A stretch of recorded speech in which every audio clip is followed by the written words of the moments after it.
It's Friday, May 6th, 2022, and welcome to Episode 2 of the Alameda Postcast, an audio service of the Alameda Post.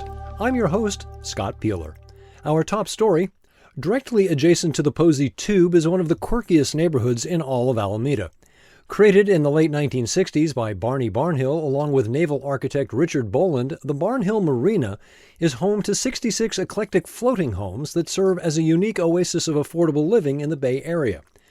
A controlling interest in the marina was sold to Valley Investments Redwoods of Richmond in late 2021.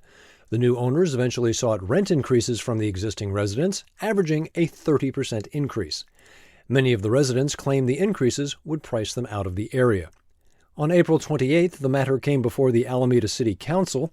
The council voted unanimously to extend the city's rent stabilization law to the floating community. That 2019 law limited rent increases for land-based units and protected tenants from eviction without cause. The vote also included COVID-19 eviction moratoriums. In an exclusive opinion piece written for the Alameda Post, Liz Williams details what being a part of the Barnhill Marina community has meant over the years, how the residents came together, and what the ruling means for the area. As an independent news source, the Alameda Post is committed to fully reflect the varied viewpoints of our community, and we welcome rebuttals and differing opinions.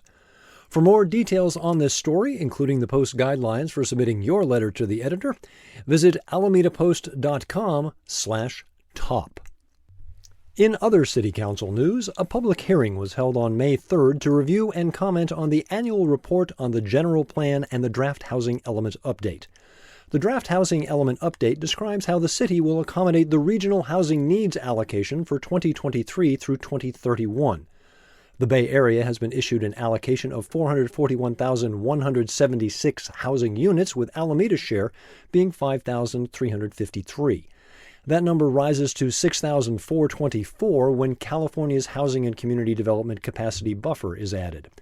The main point of contention at the hearing was Alameda's Article 26, which prohibits multifamily housing and residential densities above 22 units per acre. The state has declared that Article 26 runs counter to state law and is therefore unenforceable. As a result, the prohibitions have been removed from shopping centers, Park and Webster Streets, and the R2 through R6 residential housing zones. Additionally, height allowances have changed, including increasing allowable height from 3 stories to 5 on Webster Street. The council will now modify the annual report and draft housing element and send the revised document to State Housing and Community Development. The state will review the housing element by August, and the planning board will hold hearings to revise zoning as needed. From August through September, the Planning Board will hold public hearings to review HCD's comments and make revisions. In November and December, the Council will hold hearings and take final actions on the housing element and zoning amendments so the housing element can be implemented in 2023. Here's a perfect way to start your Saturday morning: coffee, donuts, and classic cars. The Alameda Crankers Car Club presents their monthly Cars and Coffee Get-Together this Saturday, May 7th at 8 a.m. The location is 2694 Blanding Avenue in the parking lot of the Greer Family Mortuary. Chris Amatone is the managing partner at Greer, and she and her husband Ron are longtime members of the Crankers. When pandemic shut down the annual car show on Park Street, Chris and the Crankers decided to pick up the slack. The event is free, the focus is local, as you might expect from an active Rotarian. As Chris notes, it's awesome and it works because it's low budget, total grassroots, total community, and totally non-pretentious. The family-friendly event is totally free, even the donuts and coffee, but the show serves a good cause. The Crankers put out a tip jar for folks to show their appreciation, and 100% of the tips, along with a 100% match, are donated to Alameda Meals on Wheels. The show is the first Saturday of the month and runs March through November. Gates open at 7:30, and the show runs until 10 a.m. After this Saturday's show, you can follow many of the participants to the Naval Air Museum, where the East Bay Swap Meet is happening. Have you ever wondered how you can get involved in a way that will make a difference to our community? The city of Alameda needs you. Mayor Marilyn Ezzy Ashcraft notes that there are a dozen city boards and commissions that help guide multiple aspects of life on Alameda. Housing Authority, Recreation and Parks, Public Utilities, the Golf Commission, and more are in need of new members as terms are coming to an end in June. For details on the commissions and their functions, as well as other stories, visit alamedapost.com. Now a look at some upcoming events of interest to the Alameda community. If you're listening to the Postcast on Friday, plan on heading over to Park Street tonight, starting at 5 p.m. Rhythmix Cultural Works presents the sounds of Zimbabwe, Puerto Rico, Detroit, and the Bay Area with the Island City Waterways Art Walk. This free music event is happening from 5 to 8 p.m. at various locations along Park Street. In honor of Mother's Day, take your mom book shopping at the Friends of the Alameda Free Library's pop-up used book sale, Saturday the 7th from noon until 4 at the main branch located at 1550 Oak Street. You'll find plenty of children's books, cookbooks, gardening, crafts, and more.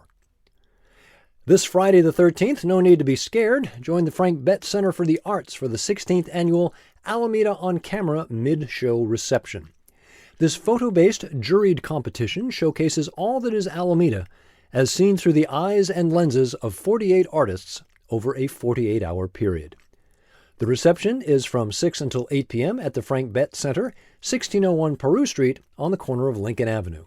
The exhibit runs through May 28th. For details on these and other events, visit alamedapost.com/events. In Alameda news around the web, a story reported by Evan Cernovsky of KTVU-TV, the city of Alameda has released an independent report that exonerates the officers involved in the death of Mario Gonzalez.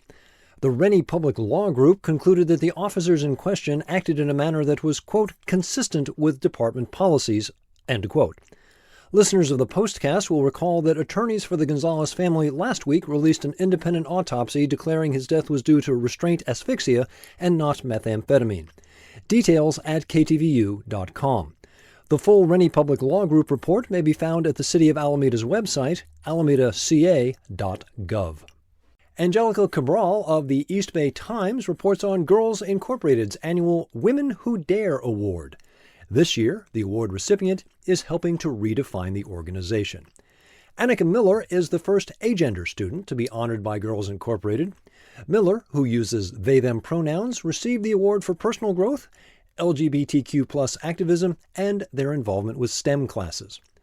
Miller, a senior at Alameda High School, had high praise for the program, noting, "It was a great place to be, honestly, as someone who was interested in science and was kind of shy and wanted to meet new people who were also interested in math and science." Miller has been involved with the Gender Sexuality Alliance at Alameda High for the past few years and currently serves as the president. After being accepted to multiple universities, Miller, who identifies as asexual, will attend the College of Engineering at Oregon State University beginning in the fall.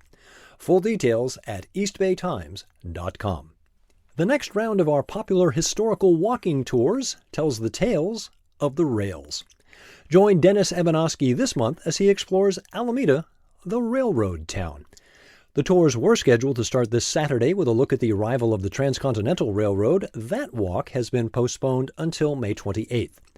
Tickets are still available, and tickets purchased for the 7th will be honored. The series kicks off instead on Saturday the 14th with a look at the arrival of the narrow-gauge South Pacific Coast Line. Details and tickets at alamedapost.com/tours. That's it for this episode of the Alameda Postcast.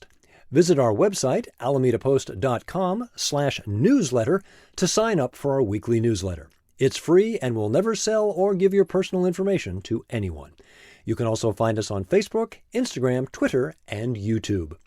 Find the Postcast wherever you get your podcasts, or simply tell your smart device to play the Alameda Postcast podcast. I'm Scott Puhler. I'll be back next Friday for episode 3 of the Alameda Postcast. Until then, to all the moms, stepmoms, grandmoms, moms-in-law, and moms in fact, happy Mother's Day.